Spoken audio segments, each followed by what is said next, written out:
أعوذ بالله من الشيطان الرجيم. بسم الله الرحمن الرحيم.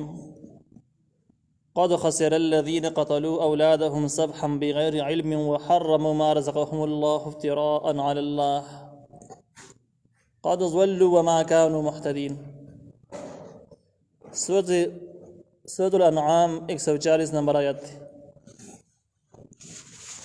په دې آیات کې د مخکنی لسو باطل رسمونو انجام ذکر کیږي او د هغې لنډه خلاصه ذکر کیږي.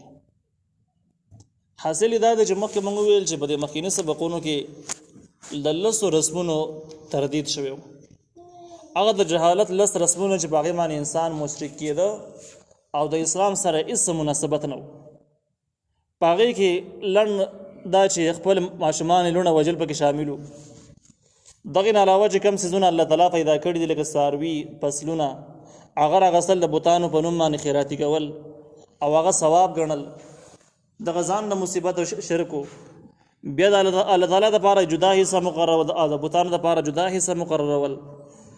په دغه ترتیب باندې دغه ذکر کې د هغه شرک چې کوم شرک پیالي او د څاروو او د فصلونو او د میوو سره تعلق و، نو په هغې کې لس باطل رسمونه چې کوم دي د هغې ذکر مخکې نه وشو.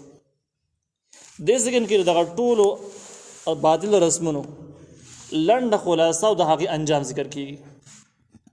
الله تعالی وایي قد خسر الذین قتلوا اولادهم، یقینا تاواني دي هغه کسان چې وجلي دي خپل اولاد سبحا په بېوقوفۍ سره، بغیر علم بغیر د علم نه په ناپوهۍ سره.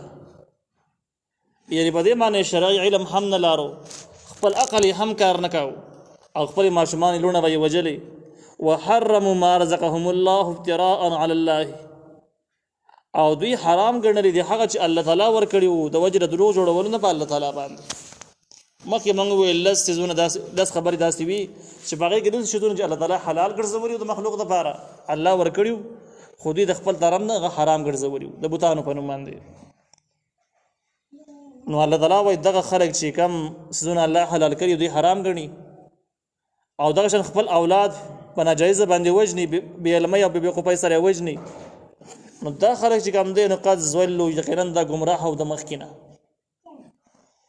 یعنې اوس په دې وجه باندې ګمراه نه شو چې اوس یې قتل وکړو، اوس دا جرم وکړو، بلکې د دوی د عادت د مخکې نه روان دی. مخکې نه د دوی اخلاق کردار په دغه طریقه باندې د اسلامي اصولو خیال نه ساتي. وما كانوا مهتدین، او نه دي سمه لار موندونکي. نو دا قد ضلوا وما كانوا مهتدین دا د دې خبرې دلیل دی چې د دوی دا جرمونه دا د مخکې نه د عادت په طور را روان دي، د رواج په طور باندې را روان دي، د اتفاقي خبرې نه دي. وهو الذي انشأ جنات معروشات وغیر معروشات. د دې ځکه ناخوا دلایل عقلیه ذکر کیږي برات د شرک پیالي باندې. دغه لس رواجونه دا ټول په شرک پیالي کې داخلو. د لسو رسمونو تعلق چې کوم دی نو څاروو سره او د میوو د فصلونو سره و. په دې کې به شرک پیالي کېدو، عملي شرک به ثابتېدو، عملي شرک به کېدو. دغه عملي شرک د تردید دپاره دې ذکر کې عقلي دلایل ذکر کیږي او په دغه عقلي دلایلو کې هم هغه شیونه ذکر کیږي چې کوم شیزونه دي به شرک پیش کول. الله تعالی وایي هو الذي، الله تعالی هغه ذات انشأ چې پیدا کړي د جنات باغونه، معروشات هغه چې غوړېدلي په لرګو باندې. معروشات هغه میوو ته ویل کېږي چې کوم په نورو سفرونو او مناګانو لرګو باندې غوړېدلي، لکه په دې کورو کې داسې قسمونه شته دي. وغیر معروشات هغه چې په لرګو باندې غوړېدلي نه وي.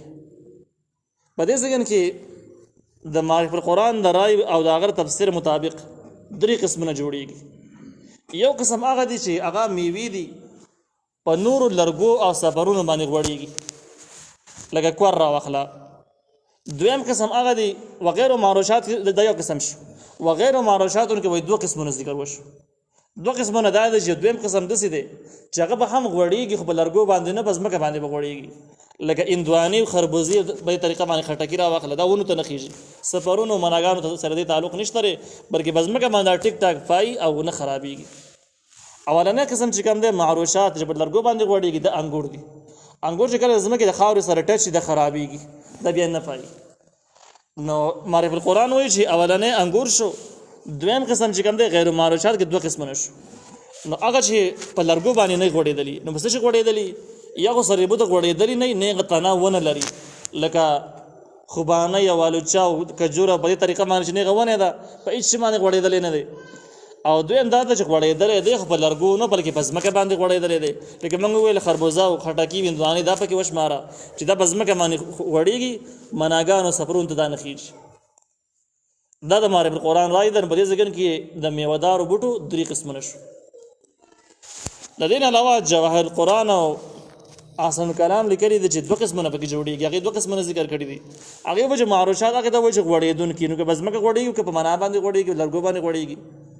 نو هغې وایي چې دا هندوانې او کوار دا په یو قسم کې اچولي دي. او غیر معروشات وایي هغې ته ویل کېږي چې په تنه باندې ولاړ دي. دوه قسمونه شو. خو د معرف القرآن تفسیر دا راجح تفسیر دی. نو حاصل دا شو چې معروشات هغه چې غوړېدلي په لرګو باندې یا په مناګانو باندې یا په سفرونو باندې څنګه چې تاسو وایي. لکه د کوارو قسمونه راواخله، په کوارو کې داسې قسمونه شته چې په لرګو مناګانو باندې غوړېږي، ونو ته هم نه خېږي او په ځمکه باندې هم خرابېږي. هغې دپاره خلک سفرونه جوړوي. وغیر معروشات هغه چې غوړېدلي نه په لرګو باندې بلکې یا سره بوده غوړېدلي نه بلکې نیغې ونې ولاړي، یا غوړېدلي خو په ځمکه باندې غوړېدلي، ځمکه یې نه خرابوي. لکه د هغې قسمونه موږ وویل چې هندوانې، خټکي، خربوزې دا په ځمکه باندې نه خرابېږي. خو په خلاف د کوار باندې، کوار چې کله ځمکې څه ولګي دا بیا خرابېږي، ضایع کېږي.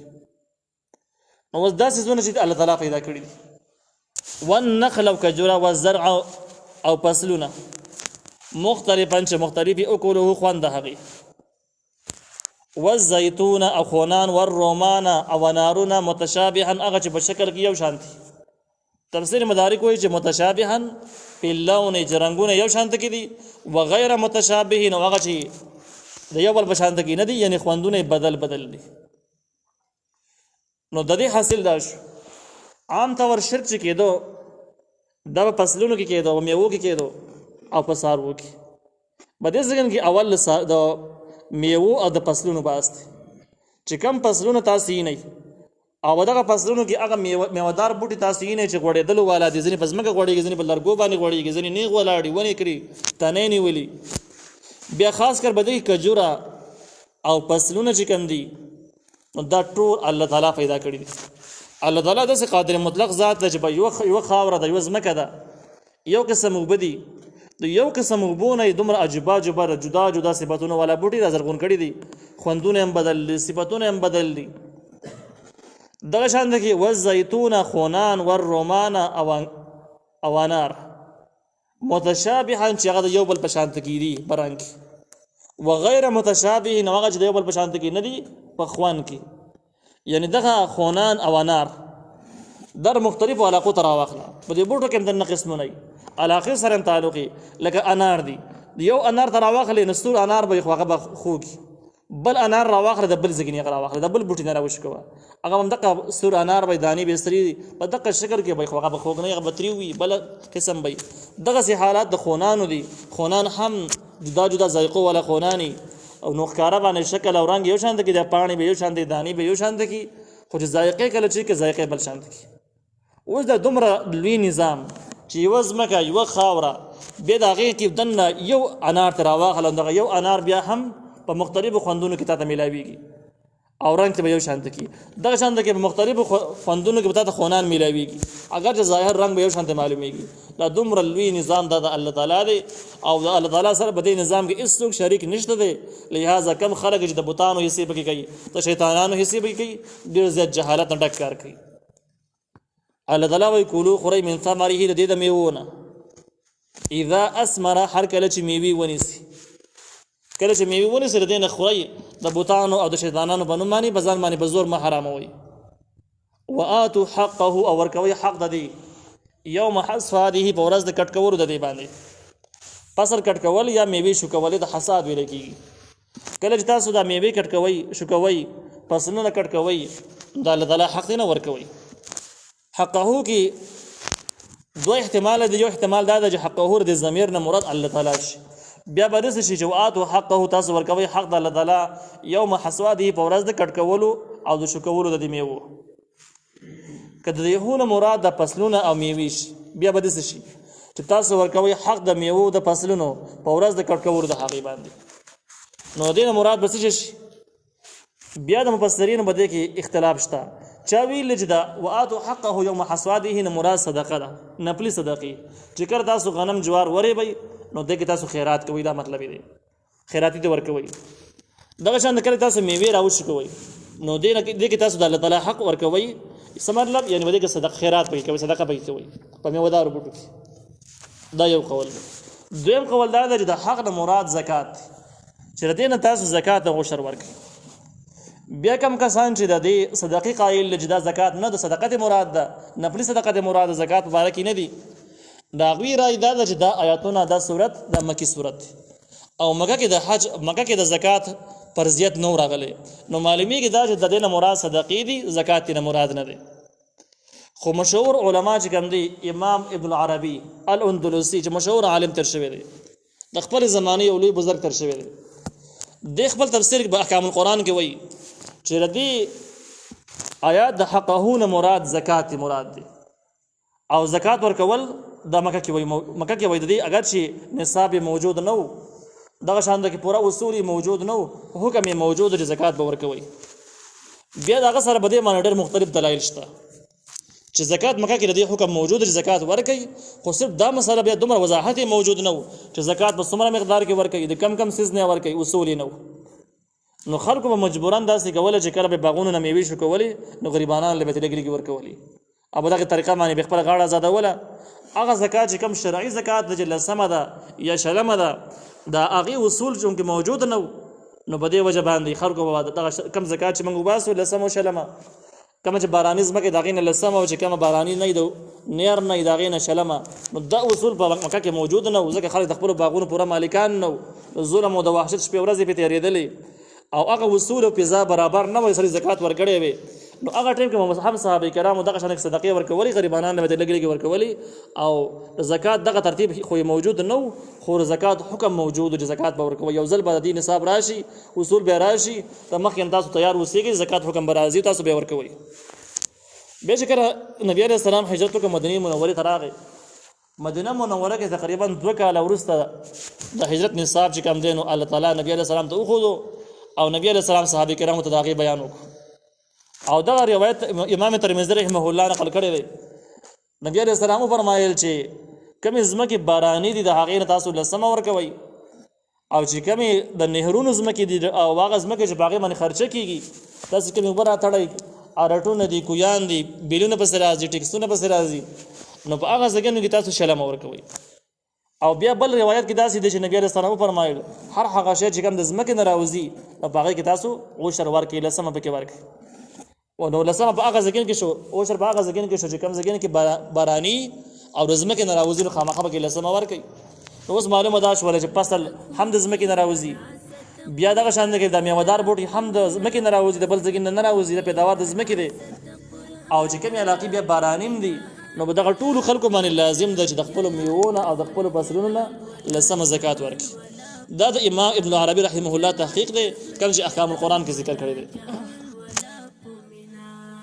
ولا تسرفوا، او تاسو زیاتې مه کوئ، زیاتې د الله تعالی حق ورکوئ کوم چې مقرر سره، او زیات مه ورکوئ. دې ذکر کې یو سوال دی چې سړی کله فصل وشوکوي، فصل ورېبي، میوې وشوکوي، الله تعالی وایي چې د دې میوې حق یا د الله تعالی حق به ورکوي، خو ډېر زیاتې پکې نه کوئ، یعنې مطلب دا چې ټول چېرته ورنکړي، دا مطلب یې شو. نو په دې ځای کې سوال او اعتراض شو چې یاره سړی ډېر ایماندار سړی دی، سخي سړی دی، او نیم مال خیراتي ورکړو، ټول یې ورکړو، خپل ځان خپله سر قرباني ورکړه، د اسلام دپاره ښه خبره ده، دا خو زیاتې نه شو. مالک القرآن وایي دې ځکه کې ولا تسرفوا کې یو اعتدال ته اشاره ده، داسې معنی نه ده چې تاسو ډېر مه ورکوئ، ډېر باندې ګناهګار یې، بلکې یو اعتدال ته اشاره ده چې کله تاسو کم مال دولت وګاټو، کم فصل هم ورېبو، کم میوې تاسو راجمع کړلې، او تاسو ځان د وچې سخیان جوړ کړل، ټول د الله تعالی په لار کې ورکړو، او ستاسو بچي شته دی، تاسو زنانه شته کور کې، هغه ستاسو د خرچې محتاج دي، اوس تاسو په هغې باندې خرچه نه شئ کولی، ځکه مال خو تاسو غونډ خیراتي کو، هغوی به نار ناست دي، کپړو درک به نه لګي، د پیزار به نه لګي، نو چونکې ولأهلک علیک حق، سه اهل په تا باندې حق لري، نو هلته خو د مال صدقه کو، دلته کې د خپل اهل و عیال ذمه وار پاتې شوي.